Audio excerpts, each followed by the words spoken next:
Hey y'all, so on Project Jaded, we had a coolant leak that needed it fixed, and I didn't know where it was leaking from. I knew it was coming from somewhere around the water pump. The previous owner said there was somewhere that they tried to RTV and it didn't work. So I started looking at it and I realized when the owner, before the guy I bought it from, put the water pump in, he left the heater core pipe loose. And anybody who's done a water pump on an X-Shade knows, for the simple fact that if you want to do the heater core pipe, you have to put that on before you put the water pump in the Jeep. Well, that's problematic once it's already put together and you don't want to tear it apart. So there is a solution. I found online, if you get a 3/8 NPT with a 5/8 inch barb fitting, you can just screw the brass fitting into the water pump and then put a 5/8 inch heater hose on it. Now it is tight and space is limited, and when you go to hose clamp it, you want to make sure you use a spring clamp instead of a traditional screw clamp. You can use the screw clamp on the heater core up near the firewall, but the spring clamp would make life easier if you have a pair of long needle nose, and it just gets the job simpler. I'm going to show you guys where we're at with this and how I fix it. So this is the old heater tube. I broke it to get it out of here just because I didn't want to take the water pump off.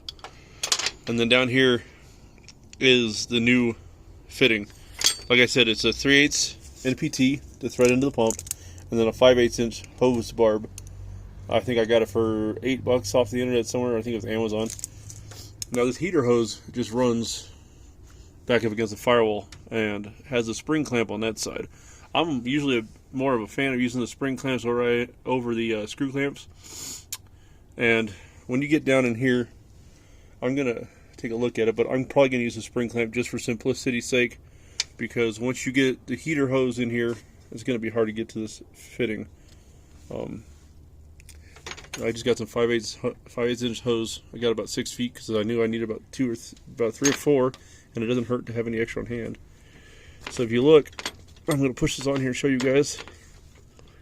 Now that fits in there, and there is just enough room to where the hose doesn't touch the head. Now we'll squeeze that spring clamp down in there, and then we'll put the water pump back on. I picked up a new thermostat as well, just so all this is new, even though the previous owner said he did it all before. If you look at this is a fail-safe thermostat, regulated at 195 degrees, but anybody who has watched any of my videos knows I had this same thermostat in Project Gus, and it failed and stuck open, just like this one did. So, that being said, we're going to replace this as well. So here's our 195 thermostat. This is the replacement. This is a new one. Something, I don't remember who taught me this, it was my dad or somebody else. Something you could do is, to prevent air pockets and even help a little coolant seep through, is drill a small little hole. This one here is about 1/8. Fits just right. So we're gonna seal this up, put this on, and then we should be about ready to test fire this thing. You guys can see the spring clamp down in there. It just makes life easier than trying to put a flathead down there to loosen up a clamp. So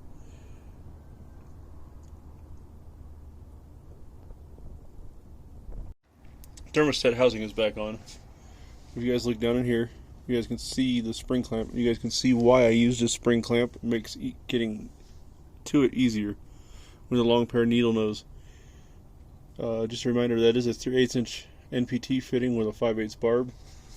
And it's a 5/8 heater hose, and it just runs to the bottom of the heater core. So now we're going to top it off with coolant, get it fired up, make sure we don't have any leaks.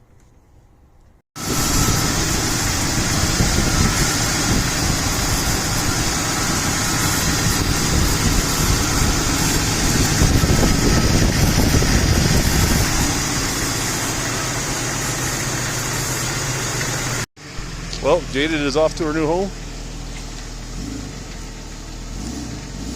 Sad we couldn't finish this one up.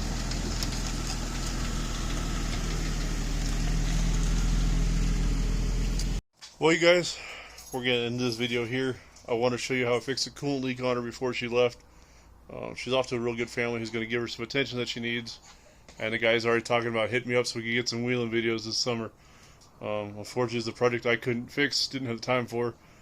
But might have something new in the works. Looking at something that gets better fuel economy. We'll keep you posted on that once I go check out this vehicle tomorrow. Thanks for watching, y'all. God bless.